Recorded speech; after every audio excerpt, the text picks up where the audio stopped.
This is Anson from AnsonAlex.com, and in this video I'm going to provide a tutorial for people who are coming from a PC or a Windows environment and starting to use Mac computers. So I'm going to go over all of the basic things on a Mac computer, and I'm going to try and translate what they are if you're coming from that PC environment. At the end of the video, I'd really appreciate if you could all add in the comments other things that you're looking for to know how to do on a Mac computer, so I can create more videos in the future and tailor them specifically for what you're looking to do. But this should be a basic introduction for everybody. So first of all, this is what your desktop should look like when you first get your Mac computer set up and you just log in right away. I haven't customized anything on this account yet. So the first thing I want to show you is up here at the very top left of the screen.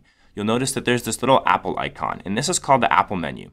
And this is where you can access a lot of basic features of your Mac computer.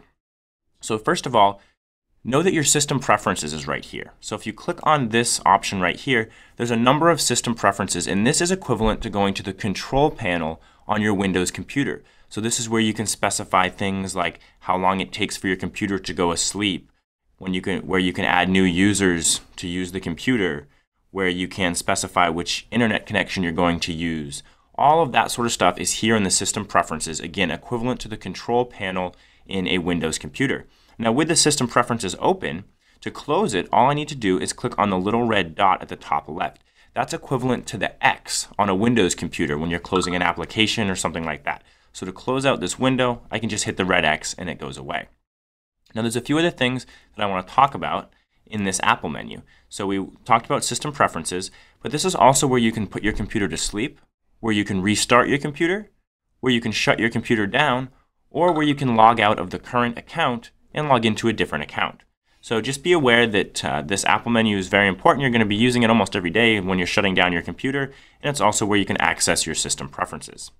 Now, another thing that I want to show you is up at the very top right of your screen, and it looks like the magnifying glass.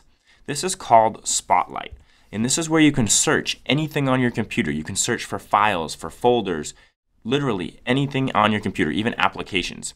So in a little while here, I'm going to show you how you can access the applications folder, how you can access Finder on Mac, which is equivalent to kind of clicking on the start menu on a Windows computer. But know that if you're looking for something, you can always click on this magnifying glass and search for it. So let's say I wanted to open an application and it's called Safari.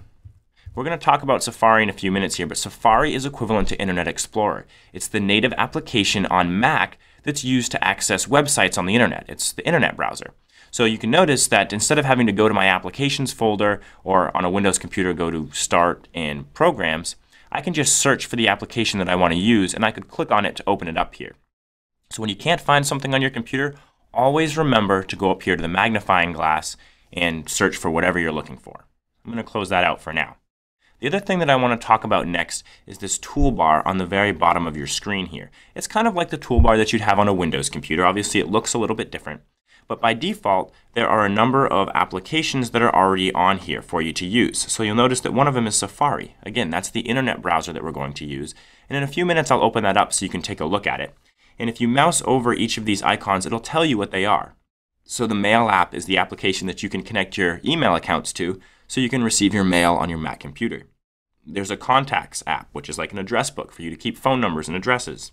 There's a Calendar app for you to create events and meetings that you have coming up. There's a Notes app where you can add quick little notes, and if you have an iPhone or an iPad, those notes will also be available on those devices so they can sync between the two. We've got Maps, text messaging app. I'm not going to go over every single one of these. I think starting off, the most important one is definitely Safari. But there's another one I want to talk about all the way over here to the right, and that is the App Store app. This is the app, and I'm going to click to open it up here, where you can download any applications, any programs that you want to run on your Mac computer. Some of them are free, some of them are paid for. So you can really look through this on your own, but one thing you might want to do is go up here to the categories section at the top and click on that, and you can search for apps based on the category that they're in. So one of the first ones that I like to suggest to people who are new to Mac is the productivity category. So if you click in here, there'll be a number of applications, and you might have heard of some of them before, like Evernote is a really popular note-taking app that you could download and use on your Mac computer. You can see like this one here is free, this one here costs $5. So some are free, some cost money, like I said, but there are a number of great apps in here. And you know that these apps don't have viruses or malware because Apple has approved them to be downloaded right from the Apple App Store. So anything in here is safe to download. Again, you can also look at the top charts section. So these are going to be the most popular apps on Mac. You can see the most popular ones that are paid for. And if you scroll down here to the bottom, you can see the most popular free apps. You'll notice that in here we have a couple apps, Keynote, Pages, and Numbers. I'm not going to go into those apps today in this tutorial, but know that these apps are equivalent to Microsoft Office. So Keynote is equivalent to PowerPoint. Pages is equivalent to Microsoft Word, and Numbers is equivalent to Microsoft Excel. You can also use PowerPoint, Word, and Excel on your Mac computer, but Apple does have their own suite of productivity apps for you to use, word processing, and those are the Keynote, Pages, and Numbers apps. So those are in here for you as well. So again, you can look through this app store on your own time. Maybe somebody suggests an app for you to use on your Mac computer. You could go up here to the top right and you could just search for whatever app that they suggest. So definitely keep an eye on that. And again, to close this out, we can just hit the little red button up here at the top, or we could click on the App Store menu and we could quit the App Store. And it'll quit us right out and take us back to our desktop. Now the next thing I want to talk about is called Finder.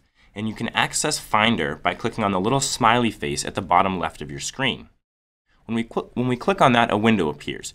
And Finder is equivalent to Windows Explorer on a Windows computer.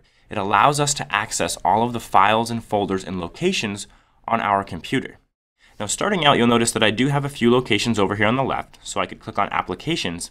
And I'm actually going to make this window a little bigger by going to the bottom right corner and just dragging it out so I can see a little bit more of what's in here. And I can click to drag and move this window around if I want. But these are all of the applications that are installed on your computer. Now there's going to be a few more in here on my computer than what you see on your computer, because even though this is a new user account, it still has applications that I've installed in my other accounts. But if you're looking for a specific application, like say the calculator, this is where you can access it from the Applications folder. You'll notice that you also have a Documents folder over here. This is just a folder that Apple has created automatically for you to store all of your documents. Now, while we're in Finder, I want to show you how to create a new folder, because I'm sure that you have different categories of documents and you might want to organize them a little bit. So creating a new folder on Mac is the same as it is on a Windows computer. You're just going to right-click and click on New Folder. When you do that, a folder is created and you can just type to call it whatever you want. So I could just call this Test Folder. Now remember that if at any time during this tutorial you're following along and you need to pause or rewind or fast forward, you can always do that. So if you want to try creating some folders on your own, you can just pause the video and create some folders. But there's something that I want to show you here in Finder that I think will help you as you use your computer a little bit. So I'm going to shrink this window a little bit.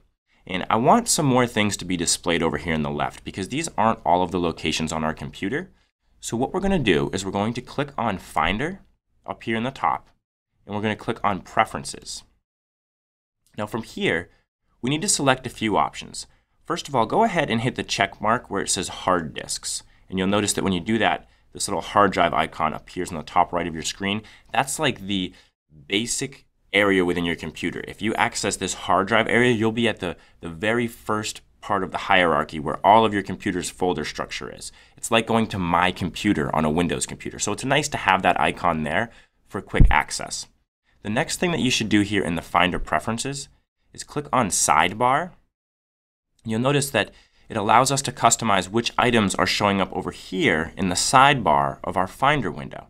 And I think it's important to checkmark these other locations here: Movies, Music, Pictures, and then mine says Anson Alex Com New. That's my username. This is the user account I'm using on this computer. So for you, that will be whatever you named your user account. And so go ahead and hit that checkmark as well.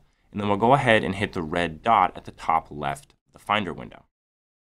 Now, from here we have a few more areas over here on the left. Obviously, downloads are where your downloads are automatically going to go when you download something from the internet. So if you download something and you can't find it on your computer, just click on Finder and then click on Downloads and you'll be able to find it there. Movies, Music, and Pictures are folders for you to store just that: Movies, Music, and Pictures.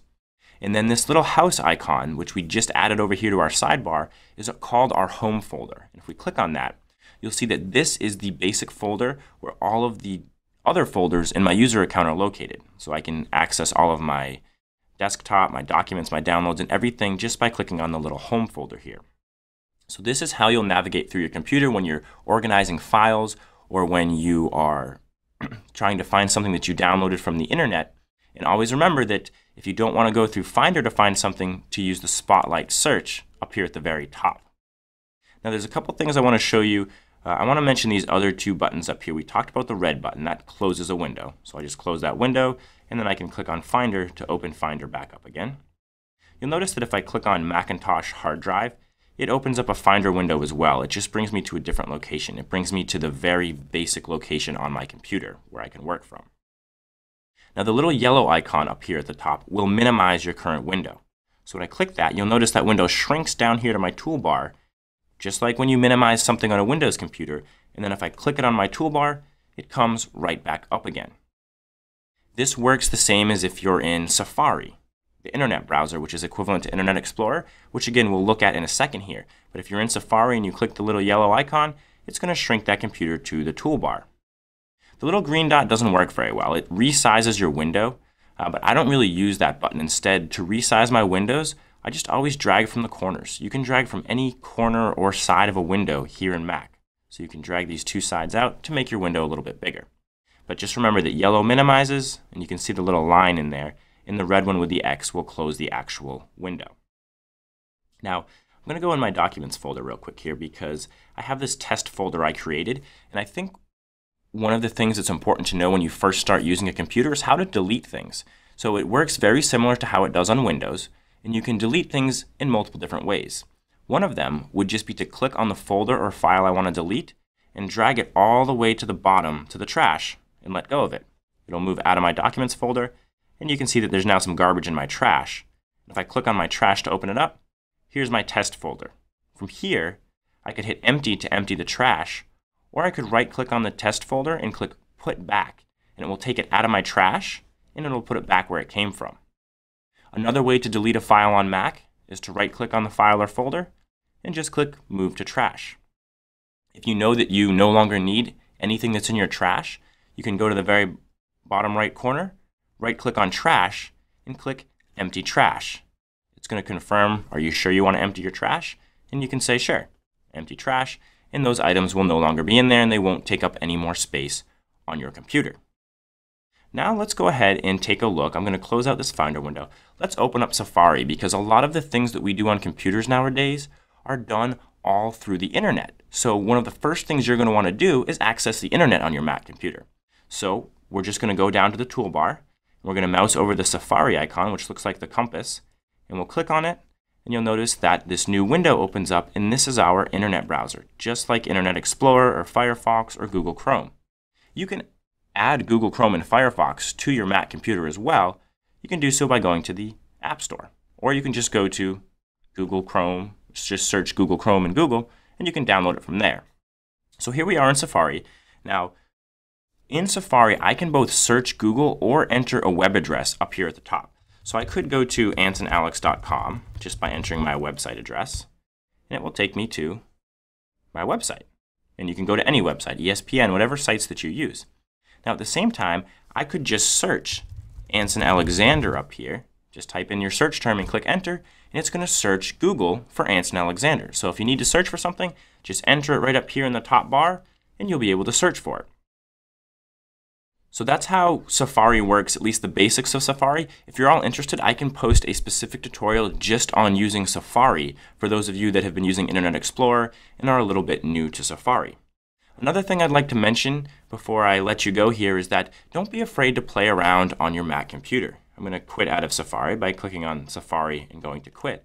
But go ahead and go into Finder or go into your hard drive and search through these different folders and documents that you already have on your computer. Try creating new folders. Try downloading things from the internet. Install some applications. Navigate through the App Store and see if you can find something useful for you. But I hope this kind of helps at least get you introduced to your computer. You now know how to access the internet. You know how to shut down, restart, and access your system preferences. Probably a good idea to look through your system preferences as well, too. Go to the Apple menu, click on System Preferences, and go in each one of these little areas and just read what all of your options are. It's pretty self-explanatory. So, you might not know how to do everything on your computer right away, but just by going into these different areas and reading what the options are, you'll get a better sense of what you can and cannot do on your Mac computer. So definitely don't be afraid to go in there as well. Again, if you have any questions, please let me know in the comments section here on YouTube. And if you have any suggestions for future videos regarding Mac, for those of you that are new to the Mac environment, coming from the PC Windows environment, let me know what those videos you'd like to see are as well in the comments. And that's pretty much all I have for you for today. I hope this video